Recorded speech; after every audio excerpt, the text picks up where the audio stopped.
Bacana. Doutor, estamos aí com o início do pagamento do IPTU, né? O Imposto Predial Territorial Urbano começa a ser pago agora no início do mês de agosto. Fala-se em um aumento dessa alíquota, né, que a Prefeitura, a atual administração, estaria pensando em enviar, isso chegou a ser cogitado até por vereadores, um aumento dessa alíquota. Tem isso mesmo ou não? Não, o único aumento que existiu nesse ano, nesses boletos que foram emitidos, é a correção monetária. Se eu não me engano, 5,69%, que foi a correção monetária. A correção monetária, esses índices, eles são variáveis. Por exemplo, em abril, quando foi calcular o aumento para o funcionalismo público, foi 6,5%. Esse agora foi, se eu não me engano, 5,69%. Então, baseado nos índices do governo. Esse é um índice só da correção monetária. Correção em relação ao ano passado. Agora, nós estamos fazendo um estudo do IPTU de Arcos em relação ao IPTU das cidades vizinhas. Sem dúvida nenhuma, é o IPTU mais barato da região. E para o ano que vem, o senhor tem intenção de mexer nisso aí? Isso é um estudo a longo prazo. A longo prazo, nós não vamos... eu posso te falar que aproximadamente 50% do pagamento de IPTU de Arcos paga-se menos de R$30. Sem dúvida. Menos de R$30 a 50% dos imóveis daqui de Arcos. Por que não se pensa, que tem um assunto até interessante, questão de terrenos vagos, lotes vagos. Por que não se pensa no IPTU progressivo? O grande problema, lembra que eu te falei da desorganização nas prefeituras de Arcos.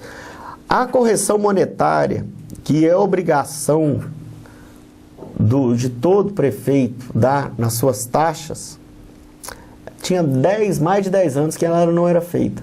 Nem a correção monetária. Não é? Existe a lei de responsabilidade fiscal que como o prefeito, as responsabilidades dele vão ser cada vez maiores com o seu CPF.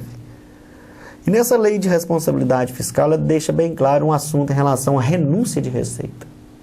A partir do momento que, por exemplo, o governo federal, ele abaixa o IPI de alguns produtos, ele tem que compensar essa receita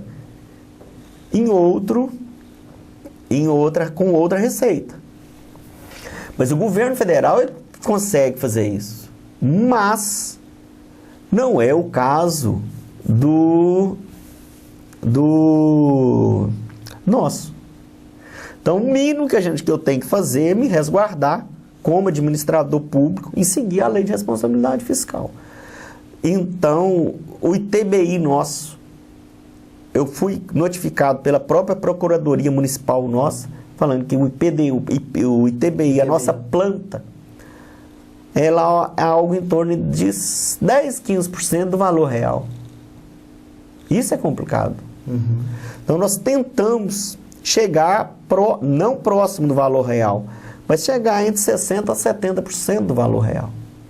Que é o mínimo porque isso aí eu tenho condições de falar, não, eu peguei uma planta entre 10 e 15, a gente já consegue entre 60 e 70, isso aí já o Tribunal de Contas vê que nós já estamos tentando, sim, cumprir a legislação vigente pelo país. Porque nós temos que lembrar sempre de algo. O Brasil mudou. Você não está conversando aqui com o primeiro lugar nas eleições municipais de Arcos, de 7 de outubro de 2012. Eu nunca vou falar que eu ganhei as eleições, não. No voto, não.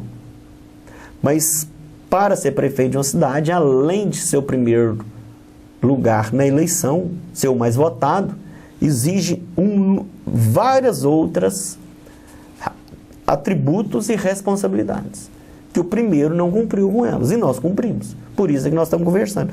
E no Brasil, as ruas deixaram bem claro, elas querem mais transparência dos políticos, elas querem mais responsabilidade e elas querem uma coisa que nós estamos fazendo aqui, esclarecimento da população. Tanto que em relação a isso, o que nós colocamos? O nosso site de transparência total, você deve acompanhar alguma coisa. Em 48 horas ele é atualizado. Então, toda a contabilidade da prefeitura, seja receitas ou despesa, está disponível para qualquer lugar onde se acesse a internet. Qualquer lugar do planeta. E, além dessa transparência, nós colocamos, também vamos implantar nos próximos meses, que também está no nosso plano de governo, a figura do ouvidor municipal, que já funciona em quase todos os locais, quase todas as prefeituras de maior porte. Porque se a pessoa às vezes tem uma sugestão, tem uma informação, então essa sugestão, essa informação, tem uma pessoa própria para receber e essa informação, essa sugestão, essa reclamação crítica e com protocolo. O ouvidor vai estar ali e com algum tempo, que seja, vamos supor, 20 dias, 30 dias, a pessoa pode passar ali para... Nós vamos responder a ela em relação àquele pedido dela. Vai ter um retorno. Vai ter um retorno. Beleza. Doutor, uma das grandes dificuldades do município de Arcos hoje, e que o senhor vai ter que lidar com isso, né, é o trânsito. Tem já alguma coisa, já tem algum estudo, algum projeto para o trânsito? A dificuldade que nós tivemos foi achar empresas de trânsito com um custo menor. A primeira que teve aqui foi a empresa que eu desanimei a hora que ele falou. Eu falei, moço, você está vindo de onde? Você está com as malas aí? Ele falou, estou vindo do Rio de Janeiro, porque eu sou engenheiro de trânsito e a nossa empresa é que está remodelando o trânsito do Rio de Janeiro para as Olimpíadas e para a Copa. Aí eu falei, não vai dar certo. Não vai dar certo. Falou, não, nós vamos cobrar bem. Lá é 5 milhões o custo dos projetos. Mas o que eles nos pediram ficou muito acima das nossas possibilidades. Mas depois nós ficamos procurando até encontrar. E hoje nós já vamos... Isso era o preço de custo do projeto. Do projeto. Só o projeto fez pedir R$123 mil. Eu acho caro. Muito dinheiro. Muito dinheiro. Concorda comigo? Então hoje nós já vamos fazer o processo licitatório já. E esse ano, se Deus quiser, nós vamos estar com esse projeto já sendo implantado nas ruas daqui de Arcos. Que realmente é complicado. Então ainda vai ser aberto um processo para contratar uma empresa. Exatamente, mas pelo menos hoje nós já conseguimos encontrar umas empresas que tenham condições. Pois é. Antes nem as empresas nós não estávamos conseguindo. Então podemos aguardar que se Deus quiser, até o final do ano nós já vamos começar a implantar as mudanças no trânsito de Arcos. Bacana. Doutor, a gente falou logo no início aí da questão da seu formação, né, da equipe, e um assunto que pairou no início aí é a questão das contratações, né, principalmente do primeiro escalão. Muita gente falando aí até na rede social, questão de que configuraria nepotismo, né? Aí eu queria que o senhor falasse para as pessoas, tem esse entendimento, não tem esse entendimento, como que o senhor está embasado nessa questão aí, para manter as pessoas que estão lá? O embasamento, primeiro, é que muito se falou, mas ninguém acionou o Ministério Público. Certo. Concorda comigo? Ninguém. Ficou só no comentário. No comentário. Porque se houvesse dolo, se houvesse erro, ou se houvesse ilegalidade, com certeza alguém teria acionado o Ministério Público. A súmula vinculante número 13, que é, nesse caso, em relação à lei de nepotismo, é a que rege a lei no país todo, não é só em Arcos, nem em Minas, é no Brasil inteiro. Ela deixa bem claro em relação àquilo que se pode e aquilo que não se pode. Não é? Tanto que é legal que ninguém nos questionou. Podem gritar comigo, pode querer me xingar, mas judicialmente ninguém nos interpelou. Então não existe ilegalidade na contratação da Paula, que é minha esposa, e do William, que é irmão de um vereador. não é? Porque cidade vizinha, igual Formiga, por exemplo, houve o questionamento, houve um termo de ajustamento de conduta, né? Tinha mais de 8 secretários na forma ilegal e lá também tinha outros. Porque a lei de nepotismo, ela não é só em relação ao prefeito. Ela é em relação ao prefeito, vice-prefeito, vereadores, cargos de secretaria, direção e assessoramento. Então, por exemplo, lá no cargo de assessoria, e Arcos hoje, Jaime, trabalha com menos cargos comissionados que no tempo da dona Hilda. É até uma das dificuldades que nós temos. Porque em 2009, eles eliminaram 22 cargos comissionados. E de 2009 para cá foi muita coisa que foi criada aqui em Arcos. Então nós trabalhamos com menos cargos comissionados que na época da dona Hilda, que já até faleceu. Sim. Então, quer dizer, nós estamos em relação a isso, tanto que nós estamos, esse acordo, a promotora, o Ministério Público, as duas promotoras, você tem que criar uma secretaria de meio ambiente. Nós vamos criar. Eu falei, agora, como que eu vou criar se vocês me podaram? Vocês não deixam criar. Aí nós vamos rever esse TAC. Ela vai suspender esse TAC que ela não acha. Nós estamos vendo e vamos criar, sim, a Secretaria de Meio Ambiente. Para que seja criada a secretaria, tem que suspender o TAC? Tem que rever uma cláusula do TAC, não é? Que colocou um número máximo de cargos comissionados. Então, sim. Como que eu vou criar uma secretaria se tem um secretário, se tem que ter pelo menos mais umas 2 pessoas para ajudar esse secretário? Principal agora... É interessante, Pains tem Secretaria de Meio Ambiente e Agricultura, quase todas as cidades da região têm. Nós não temos nada. Quando nós assumimos a prefeitura, não tinha nenhuma pessoa para pensar a agricultura em Arcos. Hoje, uma das áreas que eu acho que nós já fizemos grandes avanços foi na área da agricultura, da agropecuária. É uma área que deve ser assim. Nós já conseguimos, nós já fazemos mais de 200 barraginhas nesses últimos 2 meses. Estamos com as estradas, fizemos várias estradas que, de acordo com os moradores, nunca tinham sido feitas dessa forma. Estamos tentando colocar as outras até que a gente consiga fazer no nosso padrão em boas condições de uso. E principalmente com a contratação da funcionária Maria Vitória Ramos, que trabalha uma vida inteira com o pequeno produtor. Antes, a merenda escolar em Arcos, nós compramos em 4 meses mais do que a administração anterior comprou em 1 ano para merenda escolar. Vamos começar a ativar o barracão do trabalhador, do produtor rural. Vamos, se Deus quiser, conseguir dar-lhe uma finalidade, não é? E já estamos, por exemplo, a prefeitura ajudou a custear para pequenos produtores análise de solo. Mais de 30 pequenos produtores tiveram seu solo analisado, custeado pela prefeitura. Então, são atos operacionais, administrativos, que modificam a vida do cidadão. E é isso que nós buscamos.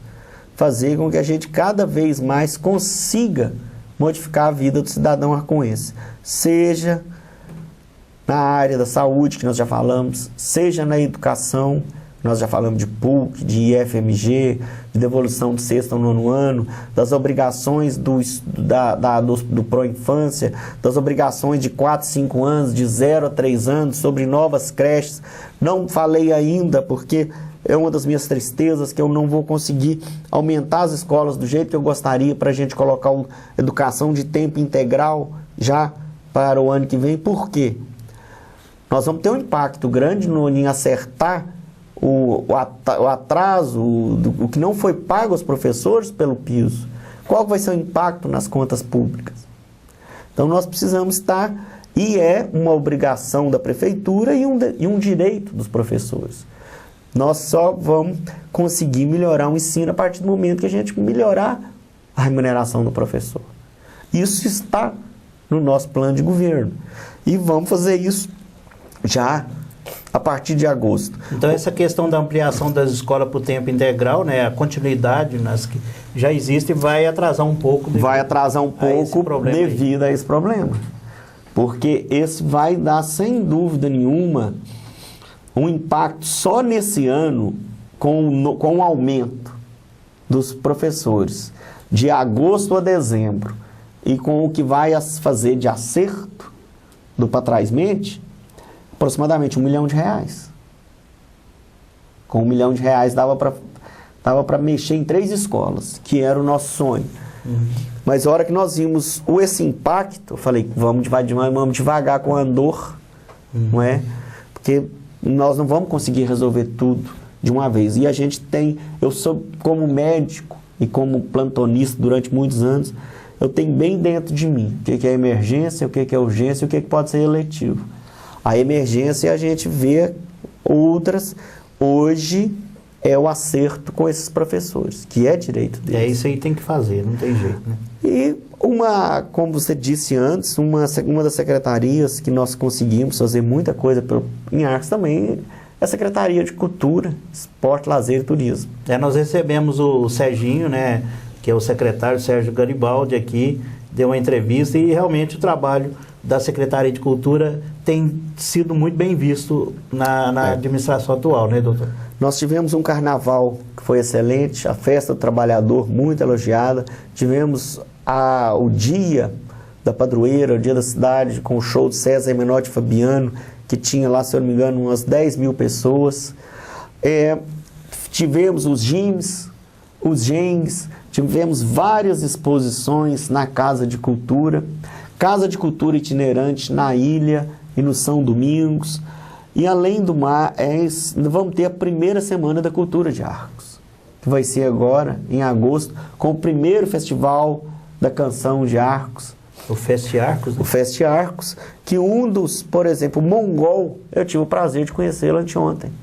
Mongol, você deve lembrar dele, que tem ele é compositor, tem várias músicas, a mais conhecida, que ele ganhou junto com o Oswaldo Montenegro, o Festival da Globo de 1980. Olha. Com a música Agonia. Sim. A grande... todo mundo achava que quem ia ganhar e foi Deus que fez você com a Melinha. É isso.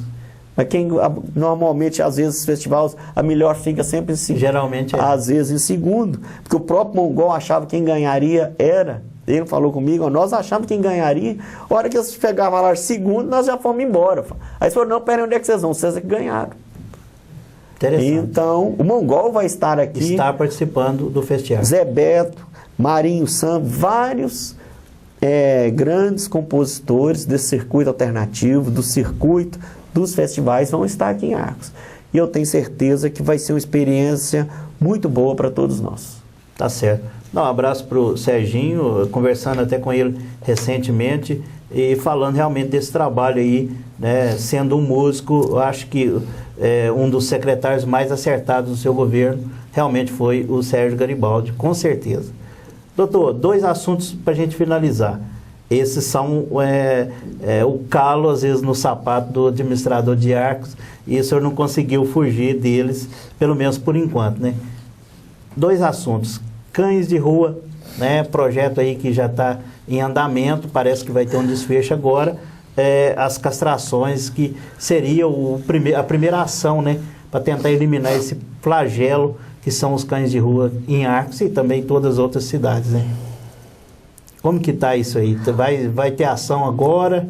Já começamos, as castrações, as primeiras foram feitas essa semana. Né? Nós estamos buscando, já conversamos com o pessoal do sindicato, nós vamos colocar, porque depois de castrado, o animal tem que ficar alguns dias na observação, né? Porque ele vai ser as fêmeas, porque não adianta castrar os machos. Sim. A castração das cadelas é feita e é vermifugado e nós vamos colocar no site da prefeitura um site de adoção. Nós vamos fotografar todas essas cadelas depois de castradas vermifugadas. E esse tem um tempo de quarentena ali para se recuperar. Depois disso, que é isso que nós estamos lá vendo o local da exposição. Pra gente, já conversamos com o seu Zé Vilela, e então, vamos castrar o máximo possível de cadelas aqui em Arcos. Porque a primeira forma de não aumentar o problema é essas cadelas não dando novas barrigadas. Sem dúvida, sem dúvida. Aí nós já vamos diminuir bastante o problema. Não é? É um problema difícil de lidar, né, doutor? Porque, sem dúvida nenhuma, todos os prefeitos... A lei prejudica muito o administrador porque ele fica meio sem ação, né? Eu, como acho que todos somos filhos do mesmo pai, né, seja seres humanos, animais, vegetais, eu acho que a gente tem que tratar todos com o máximo possível de respeito e dignidade. Então, a forma de resolver o problema, que é um problema nacional, para não falar mundial, todo livro que se for ver sobre passeios na Europa, um dos problemas em Paris, eles falam para tomar cuidado onde se pisa. Onde se pisa. Porque a quantidade de cocô de cachorro nas ruas de Paris é enorme. E então, no Brasil, conversando com os outros prefeitos, nos encontros, tem três assuntos que não é exclusividade de ninguém. Todo mundo tem problema. Dengue, cães de rua e lote sujo. Esses três não são complicados, não é? Porque, vamos ver, por que será que os três são complicados? A dengue, nós sabemos que 90%, 85% a 90% dos criatórios estão aonde? Estão em algum lugar vago? Não, estão no lugar nas residências. Então, são as próprias donos das pessoas das casas que não cuidam. As casas dos seus quintais. Foge até do controle do poder público. Exatamente. É a população que deveria fazer a sua parte. Certo. E por acaso esses lotes sujos estão sem dono? De jeito nenhum. Então quem deveria cuidar desses lotes sujos? A própria população. Então esses quadros, não falo que a culpa é de alguém. Não. É algo que ainda vai ser solucionado com o tempo, mas não é fácil. Não. Porque se um país desse tamanho, se tem problema no Brasil inteiro, porque não é fácil ser solucionado. Precisamos tomar algumas medidas para ver se tenta, pelo menos, começar o processo. Né? Isso é o que nós vamos tentar e vamos buscar, igualzinho em relação às cadelas serem castradas. Muitos falam no IPTU progressivo, em multas para quem não limpa os lotes. Nós estamos tentando, mas eu acho que com o tempo nós vamos fazer um trabalho de mudança de mentalidade e eu acho que nós vamos conseguir isso. Bacana.